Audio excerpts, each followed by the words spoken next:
সকালে ফার্স্ট কাজ হলো আমার ঘুম থেকে উঠে আগে জানলাটা খোলা।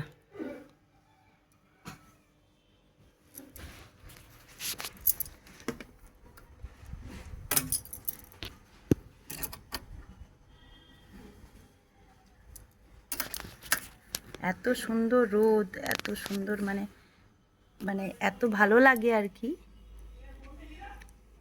জানালা দিয়ে পড়ে না এই প্রকৃতির সৌন্দর্য দেখতে ভীষণ ভালো লাগে। কিন্তু এটা আমাদের বাড়ির পেছনটায়, এই বাড়ির পেছনে কি হয়েছে না, অনেক কিছু জিনিস রাখা থাকে যেগুলো আমাদের সবসময় প্রয়োজন হয় না। যাক, আপনাদের কেমন লাগছে? এটা আমাদের বাড়ির একদম পেছনে, পুরোটাই জঙ্গল। তো এইদিকে মানে একটা জোর আছে, এই জঙ্গলটা পার করে যখন ওই সাইডে যাওয়া যায়, মানে একটা পাড়া আছে তার মিডিলে একটা বিশাল বড় আর কি জোর আছে। জোর মানে ওই রাস্তা দিয়ে জল যেরকম মানে সেই পার হয় আর কি, ছোট আর কি ক্যানেল টাইপের। তো মাঝে মাঝে জোরের জল বাড়িতেও ঢুকে যায় আমাদের।